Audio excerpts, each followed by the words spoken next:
Hello guys, I'm Diego and I make videos on personal growth for gay, bi, and queer men. And in today's video, I'm gonna share with you 3 powerful ways for you to take control of your own life, for you to stay grounded and to develop something new and protect your peace, even when everything outside feels chaotic and out of control. So there's not a surprise that there's a lot going on, and like wars and inflation and separation, division.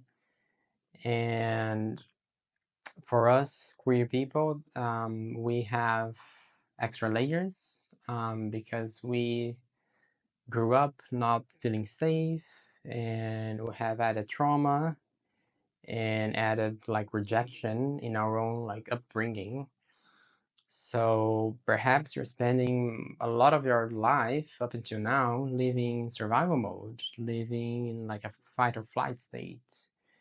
And with everything that's going on outside, it can cause, for us especially, even more worries, more fear, and more concern of what's going on and how your life is going to be. So I'm going to share practical ways and practical tips that I've tried myself, and a lot of those I implemented in my own life, for me to guard my peace and to protect myself from external noise, external influences that are not really beneficial for us sometimes. And I'm sure you learned something new today, and my goal is to inspire you and make any sort of change to make you feel more empowered in your own life. So let's dive into the 3 things that you can start doing today to shift your energy and vibration, and despite everything that's going on externally. So the thing number one that I want to share today is to turn off distractions and external noise. And it's easy to get caught up in the news and checking the news every day, many times a day, or like mindless scrolling on social media, um, or perhaps at your workplace, to get caught up in like water cooler conversations of how bad the world is and how bad things are going, or like the economy, oh my god, like the prices are going up, and like things on the wars. So it's very easy to get caught up in like external conversations from other people, and our energy gets mixed up, and so the first thing is to be selective of what do you ingest externally in terms of information, in terms of content. I don't watch the news very often nowadays. And I had a moment in my life that I switched it off completely. But I don't know. I guess some things it's important to know. I mean, I don't know, like economy, and I don't know, maybe you have investments, and it is important to be aware of what's going on, what's happening. Um, but it's definitely not healthy to look at the news about like wars and like, I don't know, like death rates and invasion and explosions. That's definitely something that I don't watch and I don't read at all. So I think it's just in general a good time for us to look inwards and to focus on our own growth and our own personal development, and like question and how those external influences, how those external information are helping me, or are they keeping me stuck in fear? And I can tell you that all possibilities exist, and there are people right now, and it is a majority of people that are stuck in fear. They are worried. They're worried about their jobs. They're worried about, like the wars and the governments and like this division and separation. And people are stuck in this, and they're worried because they forgot their own power. So they gave up their power to like external sources, external influences. But I also can guarantee you that in the same circumstances, there are people that are focused on gratitude and they're grateful for what they have. They are learning something new. They are focused on their personal development work. Perhaps they're starting therapy or coaching, or they're healing emotional wounds like myself. I've been doing a lot of like trauma healing the last few years. Um, and I'm very grateful for the things that I have, and I'm very grateful for the things that I let go in the past, like my toxic job that I don't have anymore, and I don't have that Sunday afternoon anxiety anymore because I had to work tomorrow, even though there are things in my life that I wish it was different right now. But I'm choosing to focus on the gratitude. I'm choosing to focus what I can be grateful for. I'm focused on my health so much, and my health improved a lot in the last year. I'm eating nutritious food. I'm ingesting a lot of like live foods and nourishing my body in so many ways that I don't think I've ever done um, in this way in my entire life. So, what are you choosing to focus on your own energy? And I can tell you that all the possibilities exist right now. So you can choose to be on fear, like a lot of people are doing, or you can choose to look inwards, look into your own life. What can you improve? What can you be thankful for right now? And that's gonna make a huge impact in how we face external stimulus and how we show up for ourselves every day, you know. The second powerful way that I want to share today for you to thrive in uncertain times is to learn to regulate your nervous system.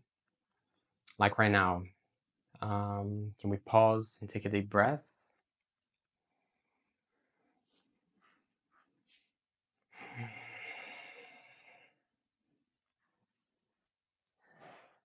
When was the last time that you stopped to consciously breathe and take a deep breath to regulate your nervous system? The reality is that we live in times of overstimulation. It's easy to get busy all the time, to be like 24 hours, like absorbing information with like social media and everything else. And for us, gay and queer people, we have added trauma in our systems, as I mentioned at the beginning. And it's very easy for us to get caught up in external chaos, and perhaps that triggers something in us of not feeling safe. And our nervous systems might be operating like fight or flight for many years without us even like recognizing and being aware, you know, like feeling fear and afraid of something bad that's gonna happen at work or at home or in your country. And it's very important for us in those situations to learn to regulate our nervous system. So I have a list of things that I've tried myself and things that I do in my own life. It's all practices that I've tried myself and they are known to regulate your nervous system. So I'm gonna share a list and you can try. Perhaps you are already doing some of those in your own life. But it's just a few examples that you can reflect on and see where you can improve in your life right now. So the first thing is exercise. I go to the gym at least 4 times a week, and it can also be like gentle exercising. I also do yoga every now and then, but I do like weight training most of the time. And I started and stopped going to the gym in my life, in different moments in my life, but when I learned the mental health benefits, I never stopped, because after an exercise, you're always gonna feel better. You're not gonna feel worse. At a maximum, you're gonna have like some muscle pain and like soreness, but mentally and physically, you're gonna feel better. It's impossible to feel worse after doing some exercise. So maybe you don't love gym and you don't love like exercising, and find out something else. I don't know, like Pilates or yoga or like going for a walk. They say 30 minutes of like normal walking 4 or 5 times a week, it's enough to have like some benefits in terms of exercise if you're not doing any exercise at all. So my first suggestion is just to find a way to exercise if you're not doing any right now. The second thing that I want to share is deep breathing or breathwork exercises. There's even like short breathwork sessions on YouTube for like 5-10 minutes, and it is a way of, you know, like getting like a reset in our bodies. And deep breathing too, I really like a type of breathing called box breathing. So you breathe in for 4 seconds, you hold for 4 seconds, and then you exhale for 4 seconds, and then you hold for 4 seconds.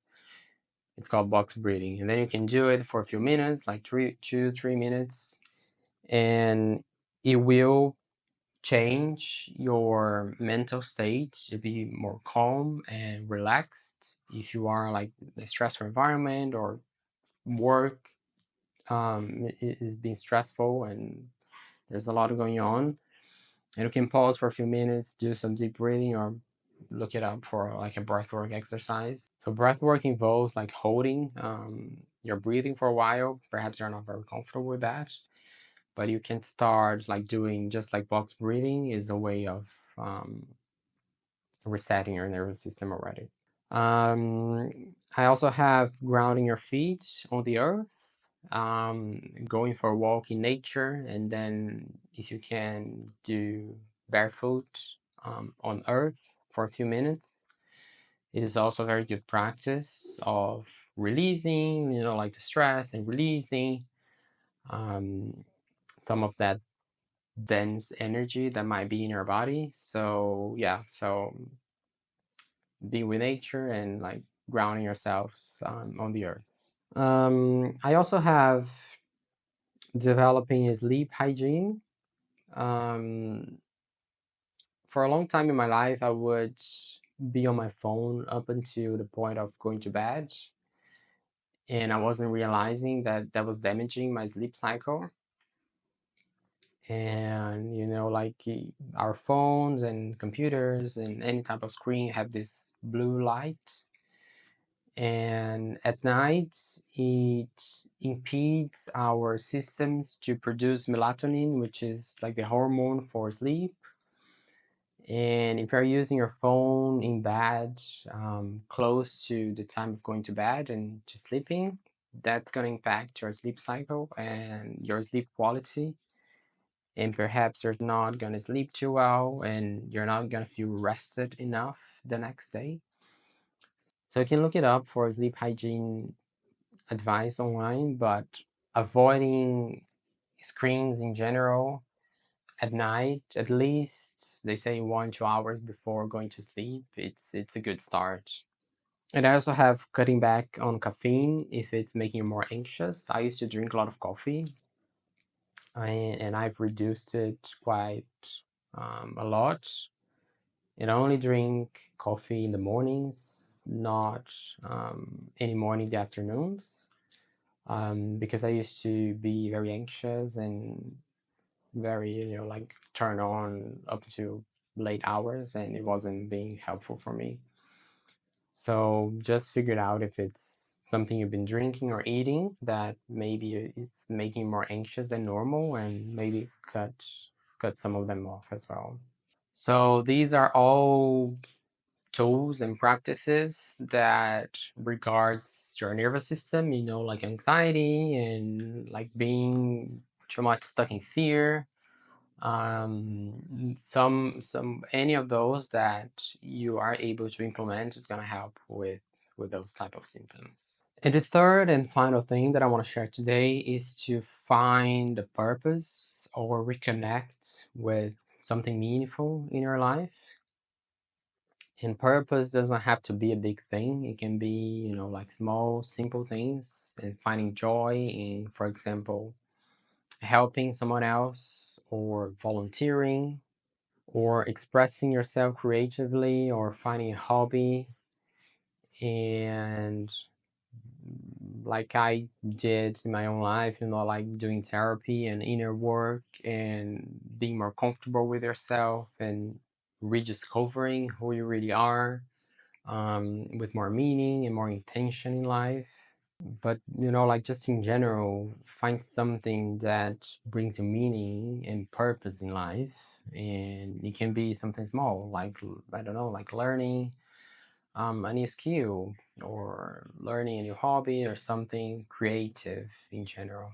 And I would say that a lot of people are confused right now and stuck in fear and anxiety and confusion because they don't know their meaning. They are lost. They are stuck in the matrix, as people would say, and they are waiting for something externally to save them from this pain and to save them from this fear, um, because they lost their power. They gave away their power to an external source, to the government, to their jobs, to maybe the partner, and they gave away their power and they don't even know who they are anymore. And you don't have to be one of them, because now you know that you have the power to change your life and you don't need to wait for the government to tell you what to do, and the power is inside of you. So it is actually a great time to find something more meaningful in our lives, to find something that brings us joy, perhaps like helping someone else. We always feel a bit better when we help someone else, when we make a donation or when we volunteer. And purpose is not like a fixed thing and it can change. Perhaps right now you're feeling like doing something, you know, like volunteering for, I don't know, like the elderly. Then maybe in a few months later, you want to change. You want to work with kids, for example. Um, but just like in general, like having a meaning in life, it's something that's going to motivate us internally, regardless of what is happening externally. So remember that regardless of what is going on externally, you have the power to take control of your life and you have the power on what you're placing attention to. And I hope this has been helpful in any way.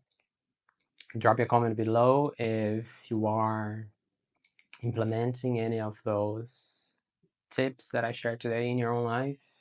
And if you like the content of this video, I invite you to subscribe to my channel. I post weekly videos on personal development, self-love, empowerment, and trauma healing for gay, bi, and queer men. And I hope to see you again very soon. Have a good day. Bye bye.